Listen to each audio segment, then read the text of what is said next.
Hello friends, मेरी ये 7th video है जो मैं लेकर आई हूँ हिंदी क्वेश्चंस पर। ये आपके सिलेबस के ही क्वेश्चंस हैं जो जिन बच्चों ने अभी नहीं पढ़ा है अच्छे से, तो मैं यहाँ कुछ प्रस्तुत करने जा रही हूँ, प्रेजेंट करने जा रही हूँ कुछ क्वेश्चंस।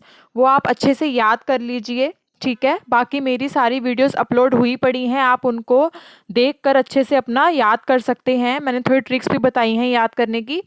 तो इसलिए ये अब मेरी 7th वीडियो है जो मैं स्टार्ट करने जा रही हूँ। सबसे पहला क्वेश्चन आपको स्क्रीन पर दिख रहा होगा। ब्लूम के ज्ञानात्मक उद्देश्य का वर्गीकरण किस सन में हुआ था? ब्लूम के ज्ञानात्मक उद्देश्य का, ठीक है, उसका वर्गीकरण किस सन में हुआ था? 1964 में, 1956 में, 1969 में। तो आपका करेक्ट आंसर है सेकंड, 1956, 1956। याद कर लीजिए इसको कि ज्ञानात्मक उद्देश्य का वर्गीकरण किस सन में हुआ था? 1956। ओके ओके, आगे चलते हैं। नेक्स्ट क्वेश्चन है, ब्लूम के क्रियात्मक उद्देश्य का वर्गीकरण किस सन में हुआ था? ये भी आपको पता होना चाहिए कि क्रियात्मक उद्देश्य का वर्गीकरण किस सन में हुआ था। ये आपको डेट्स दी हुई हैं, पर आपका जो ऑप्शन बिल्कुल करेक्ट है वो थर्ड है, 1969 से 1972। ठीक है, ये आपकी डेट है क्रियात्मक उद्देश्य की ब्लूम के। तो इस सन में इसका वर्गीकरण हुआ था। आगे बढ़ते हैं। ब्लूम के भावात्मक उद्देश्य का वर्गीकरण किस सन में हुआ था? ब्लूम के भावात्मक उद्देश्य का वर्गीकरण, ठीक है, उसकी डेट पूछी गई है, उसका सन पूछा है। तो आपका करेक्ट आंसर है 1964, 1964, 1964। ठीक है, भावात्मक उद्देश्य, भावात्मक उद्देश्य ये रट लीजिए, आपके कोर्स में मोस्ट इंपॉर्टेंट है ब्लूम का। ठीक है, तो ये आपको रटा होना चाहिए। हो सके तो अपनी बुक खोलो और इसकी पूरी स्टोरी को रट लो, याद कर लो अच्छे से। ठीक है, मैंने कुछ क्वेश्चंस यहाँ प्रस्तुत किए हैं, आप अच्छे से पढ़ सकते हो। तो भावात्मक उद्देश्य का वर्गीकरण किस सन में हुआ था? 1964। आगे बढ़ते हैं। ब्लूम का कौन सा उद्देश्य औद्योगिक और व्यावसायिक प्रशिक्षण से संबंध रखता है? ध्यान से क्वेश्चन को पढ़ना। ब्लूम का कौन सा उद्देश्य, वो उद्देश्य पूछ रहे हैं जो औद्योगिक और व्यावसायिक प्रशिक्षण से संबंध रखता है। भावात्मक उद्देश्य, ज्ञानात्मक उद्देश्य, क्रियात्मक उद्देश्य। तो थर्ड ऑप्शन इज करेक्ट। क्रियात्मक उद्देश्य में आपका औद्योगिक वाला आएगा और व्यावसायिक प्रशिक्षण आएगा। ठीक है, आगे बढ़ते हैं। छात्रों की बौद्धिक क्षमता व मानसिक विकास ब्लूम के किस उद्देश्य से जुड़े हुए हैं? छात्रों की बौद्धिक क्षमता, समझ रहे हो, दिमाग का काम है यहाँ पर। तो मैं ऑप्शन पढ़ रही हूँ, वो पूछ रहे हैं किस उद्देश्य से जुड़े हुए हैं। तो पहला ऑप्शन है भावात्मक उद्देश्य, फिर ज्ञानात्मक उद्देश्य, उसके बाद क्रियात्मक उद्देश्य। तो सेकंड ऑप्शन इज करेक्ट। ज्ञान का संबंध किससे होगा? हमारे दिमाग से, मानसिकता से, है ना, तो बौद्धिकता से। तो ये ऐसे याद रहेगा आपको कि ज्ञानात्मक उद्देश्य पे आपको टिक करना है। ओके, आगे बढ़ते हैं। छात्रों की रुचियां, अभिवृत्तियां, मूल्यों का विकास, आकर्षण, सद्वृत्ति, यह सब ब्लूम के किस उद्देश्य से संबंधित हैं? ज्ञानात्मक उद्देश्य, भावात्मक उद्देश्य, क्रियात्मक उद्देश्य। तो सेकंड ऑप्शन इज करेक्ट, भावात्मक उद्देश्य से संबंधित रखते हैं, जिसमें छात्रों की रुचियां आती हैं, अभिवृत्तियां आती हैं, मूल्यों का विकास भी आता है और आकर्षण भी आता है। तो वो है भावात्मक उद्देश्य। Second option is correct. Okay, आगे बढ़ते हैं। भाषा के लिखित रूप में विराम, अल्प विराम आदि को दर्शाने के लिए हम जिन चिन्हों का प्रयोग करते हैं वह क्या कहलाते हैं? तो ये मोस्ट इंपॉर्टेंट है। Second option is correct. बलाघात तो है ही नहीं, मैंने आपको पहले भी मैं वीडियो में समझा चुकी हूँ कि बलाघात होता है जब श्वास पर, जब आपका श्वास की वजह से जो दबाव पड़ता है, बल पड़ता है, तो वो बलाघात होता है। ठीक है, तो सेकंड ऑप्शन यहाँ करेक्ट है, जहां पर विराम, अल्प विराम लिखित रूप में दर्शाते हैं हम चिन्हों के प्रयोग में, तो विराम चिन्ह बोलते हैं। ठीक है, सेकंड ऑप्शन इज करेक्ट। आगे बढ़ते हैं। दैनिक पाठ योजना के निर्माण में उद्देश्यों को परिभाषित करते हुए पाठ्य वस्तु का चयन करना, उसे क्रमबद्ध रूप से व्यवस्थित करना, प्रस्तुतिकरण करना की प्रक्रिया का निर्धारण करना है। यह किसने कहा है दैनिक पाठ योजना के निर्माण में? ठीक है, डेविस ने बोला था, क्रू ने बोला था, विनिंग ने बोला था। तो थर्ड ऑप्शन इज करेक्ट, ये याद कर लेना, विनिंग ने। ठीक है, थर्ड ऑप्शन इज करेक्ट। पाठ योजना के बारे में इन्होंने बताया था। ओके, प्रश्न कौशल के उद्देश्य इनमें से कौन से हैं? प्रश्न कौशल के उद्देश्य इनमें से कौन से हैं? फर्स्ट ऑप्शन है ज्ञान की परीक्षा लेना, फिर चिंतन का विकास करना, अनुशासन बनाए रखना, उपरोक्त सभी। तो इनमें से जो करेक्ट और बेस्ट आंसर है वो उपरोक्त सभी है, क्योंकि प्रश्न कौशल के उद्देश्य ये सारे ही हैं।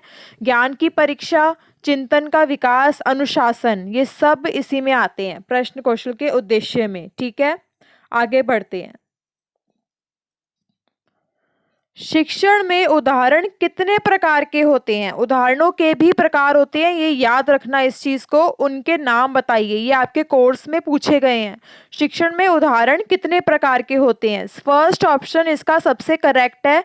उदाहरण शिक्षण में दो प्रकार के होते हैं, मौखिक उदाहरण और प्रदर्शित किए जाने वाले उदाहरण। मौखिक उदाहरण और प्रदर्शित किए जाने वाले उदाहरण सिर्फ दो होते हैं आपके। ठीक है, आगे बढ़ते हैं। किसी भी जटिल या गूढ़ भाव आदि को श्रोता या छात्र के पूर्व संचित ज्ञान व अनुभव का सहारा लेकर स्पष्ट करना कौन सा कौशल कहलाता है? फर्स्ट ऑप्शन है प्रश्न कौशल, दूसरा है व्याख्या कौशल, तीसरा है दृष्टांत कौशल। तो सेकंड ऑप्शन आपका बिल्कुल करेक्ट है, व्याख्या कौशल, जिसमें गूढ़ भाव को छात्र संचित, उसका जो पूर्व ज्ञान है छात्र का और अनुभव है उसका सहारा लेकर स्पष्ट किया जाता है आगे पैराग्राफ को। तो वो होता है व्याख्या कौशल। व्याख्या कौशल, सेकंड ऑप्शन इज करेक्ट। आगे बढ़ते हैं। दृष्टांत मुख्यतः कितने प्रकार के होते हैं? आपको पता होना चाहिए। आपको सबसे पहले तो यही पता होना चाहिए कि दृष्टांत होता क्या है। मैंने आपको पहले भी वीडियो में बताया है कि दृष्टांत होता है जब हम, जैसे छात्र पढ़ रहा है, वो अवधारणाओं को, जो छात्र की अवधारणाएं हैं वो स्पष्ट होती है वहाँ पर, और उसके विषय को सरल बनाना ये दृष्टांत कौशल कहलाता है। उसके विषय को सरल बनाना यह दृष्टांत कौशल कहलाता है। याद कर लीजिए अच्छे से। ठीक है, ये कितने प्रकार के होते हैं? फर्स्ट ऑप्शन बिल्कुल करेक्ट है, ये दो प्रकार के होते हैं, शाब्दिक दृष्टांत और अशाब्दिक दृष्टांत। शाब्दिक दृष्टांत और अशाब्दिक दृष्टांत। ओके, आगे बढ़ते हैं। ये क्वेश्चन मोस्ट इंपॉर्टेंट है, ये बच्चे डीपली बिल्कुल नहीं पढ़ते। ये देख लीजिए, यहाँ पर स्क्रीन पर शो हो रहा है।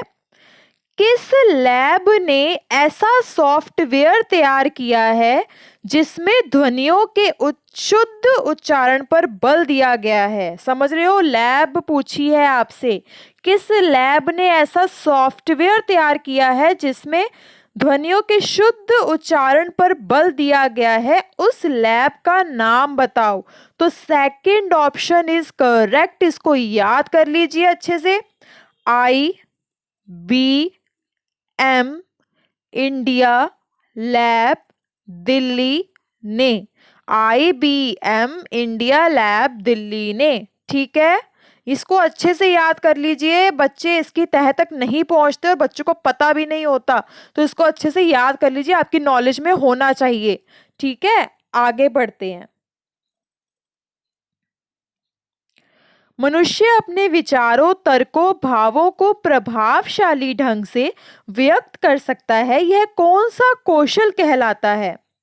मनुष्य जब अपने विचारों, तर्कों, भावों को प्रभावशाली ढंग से व्यक्त कर सकता है तो वह कौन सा कौशल कहलाता है?